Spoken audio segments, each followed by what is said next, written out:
Welcome to the 25.2 video lecture. In this lesson, we will summarize the Allies' plan for winning the war. We'll identify the events in the war in Europe. We will describe the liberation or freedom of Europe. And we will mark each turning point in the war in Europe. During the lecture, please feel free to pause at any time to mark your answers on your guided reading. If you have any questions during the lecture, please raise your hand and I'll come around and help you. Good luck. In Chapter 25, Section 2, the guided reading asks you to read the Allied war effort and take notes explaining why each was a critical moment or turning point in World War II. Question 1. The end of the Battle of Stalingrad. Germany had invaded the Soviet Union and been fighting there since June of 1941 until it was stopped by the bitter cold of winter. When the summer of 1940 hit, the Germans took offensive, moving into the southern Soviet Union. Hitler's goal was to wipe out Stalingrad, which was a major industrial center of the Soviet Union. For weeks, the Germans were very successful, taking over Stalingrad house by house and building by building in brutal hand-to-hand combat, until once again winter hit and stopped them in their tracks. The Soviet Union army trapped the Germans, cutting off supply lines, resulting in a German surrender on January 31st, 1943. Although the Soviet Union lost over 1 million soldiers, this battle was a turning point in the war in the Soviet Union.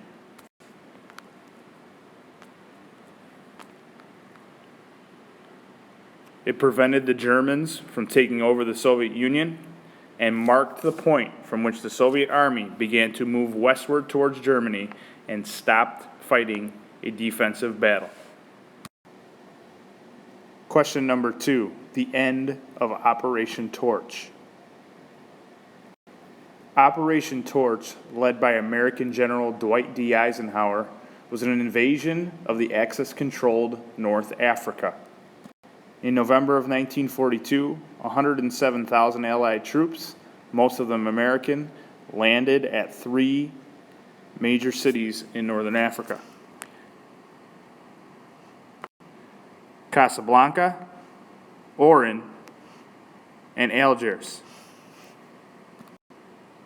Once the Allies hit land, they pushed eastward to remove the Axis powers out of northern Africa and took control. This victory now allowed the Allied powers to have a direct line to attack Italy. This is considered a turning point in the war because it placed the Allies in control of North Africa and gave them a spot to launch an attack on Italy. After the attack on Pearl Harbor, Hitler ordered submarine raids against ships along the Americas' east coast. Hitler was attempting to stop supplies coming from the United States to help support the Allied effort. He felt that if he could cut off supply lines, then the Allied powers would starve into submission. Hitler's submarine campaign was very successful. In the first 4 months of 1942, Hitler sank 87 ships off the Atlantic shore. And 7 months into the year, his total was 681 Allied ships that had been destroyed. The Allies responded by organizing their cargo ships into convoys. The convoy system, first used in World War I, escorted cargo ships by destroyers equipped with sonar for detecting submarines underwater. Convoy systems were also accompanied by airplanes that used radar to spot U-boats on the ocean's surface. In addition, the United States launched a crash shipbuilding program. In 1943, there were 140 ships produced each month. At that rate, Hitler was unable to sink as many ships as the United States was producing. Using the convoy system and the shipbuilding program, the victory in the Battle of the Atlantic safeguarded Allied shipping of war materials to Europe and ensured that the Allies had the proper supplies to continue fighting in the war. Number 4, D-Day. Under the direction of Eisenhower, the Allies gathered a force of nearly 3 million British, American, and Canadian troops. His plan was to attack Normandy in northern France.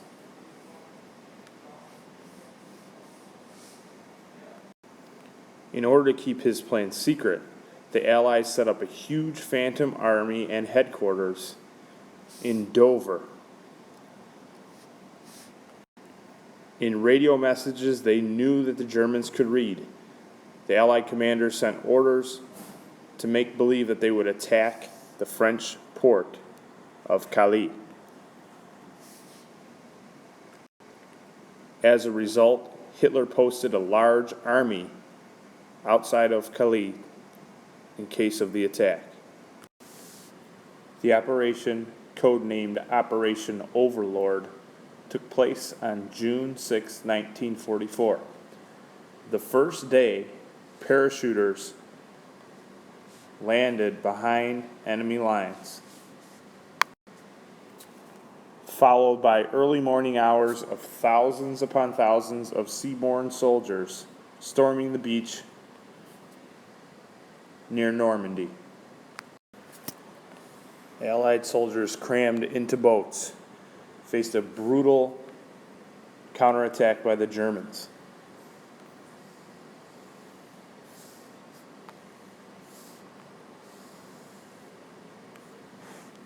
Once the boat door opened, German guns at the top of a hill fired down on the soldiers that had very little cover.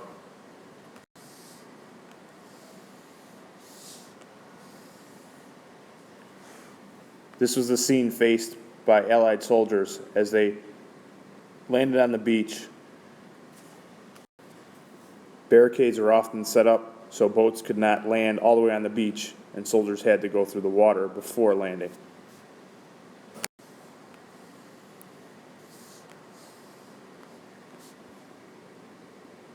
American soldier Felix Branham recalls his experience on the beaches of Omaha. People were yelling, screaming, dying, running on the beach. Equipment was flying everywhere. Men were bleeding to death, crawling, lying everywhere, firing coming from all directions. We dropped down behind anything that was the size of a golf ball.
D-Day is considered the turning point in the war. The Allied invasion of France marked the beginning of the liberation of Europe. Number 5, the liberation of Majdanek. Meanwhile, in Germany, the Allied troops and the Soviet army pushed across Poland towards Berlin. The Soviet Union's army first came upon the Nazi death camp in July of 1944.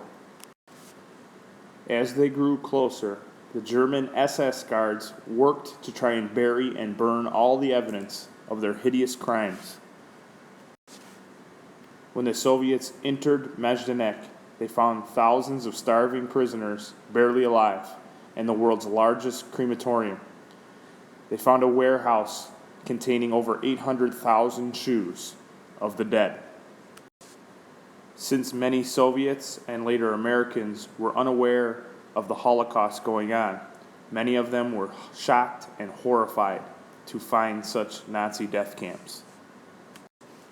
Majdanek was the first death camp liberated by the Allied forces.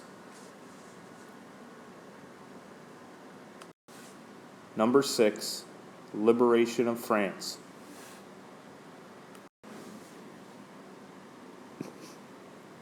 Meanwhile, in France, fresh off their D-Day victory, the Allied troops continued to advance in its attempt to free France from 4 years of German occupation. General Omar Bradley unleashed a massive air and land bombardment against the Germans. This bombardment caused a gap in the German line that allowed George Patton and his Third Army to advance. In just a few days, the Allies were able to liberate the French capital. By September of 1944, the Allies had freed France, Belgium, and Luxembourg. This huge Allied victory helped elect FDR to his 4th term, along with his running mate Harry S. Truman. Freeing France was another turning point since it freed the country from 4 years of Nazi occupation. Number 7, the capture of Aachen. Once the Allied forces had taken back Belgium and Luxembourg, they started to push into Germany. In October of 1944, the Americans captured their first German town, Aachen. This American victory puts Hitler on the defensive. He will have one last-ditch effort to try and salvage victory in the war. This was considered a turning point because it was the first German town captured by the Americans.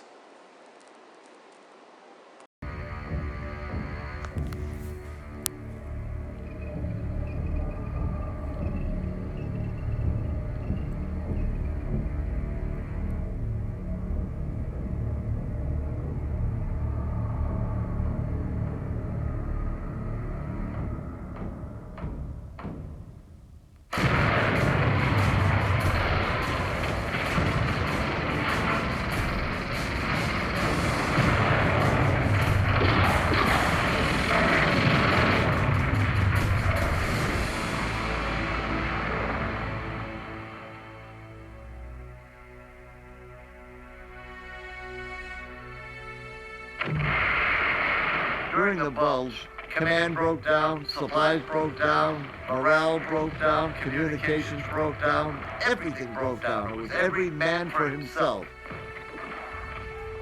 We were inadequately clothed. We didn't have rubber overshoes. We didn't have overcoats. We didn't have gloves. We didn't have scarves. My boots were so bad, I would strip newspapers and drapery off of the bombed out houses and wrap my feet in it. You were having trouble breathing because the snow was suffocating you. And consequently, we lost a lot of men who froze to death.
In a last-ditch effort, Hitler hoped to split the American and British forces in half, breaking up their supply lines. He drove his tanks 60 miles into Allied territory, creating a bulge in the line. The line that used to be further west was now a bulge going back into Luxembourg and Belgium. The German offensive was very successful. However, the Germans lost 120,000 troops, 600 tanks and assault guns, and 1,600 planes in the Battle of the Bulge. The soldiers and weapons could not be replaced. From that point forward, the Nazis could do little but retreat. This was considered a turning point in the war, because from this point forward, Germany can only fight a defensive war and only retreat and never again to push forward into Allied territory. Number 9. End of the Italian campaign. The Americans believed that the best approach to victory was to assemble a massive invasion fleet in Britain and launch it across the English Channel through France and into the heart of Germany. Churchill, however, thought it would be safer to first attack Italy. Using the ships, he attacked key points in Italy.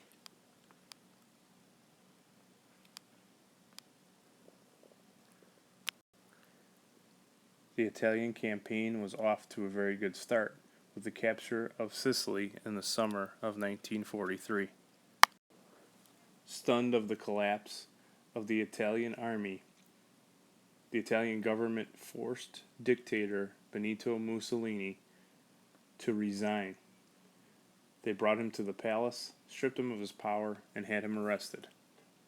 Italians began to celebrate the end of the war. Hitler was not so easily deterred. In an attempt to keep Italy in Axis control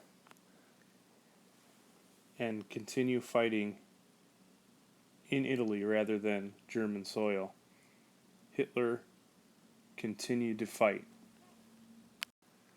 This was one of the hardest battles that the Allies had encountered, and it lasted almost 4 months until it finally ended in May of 1944. It left about 25,000 Allied and 30,000 Axis casualties.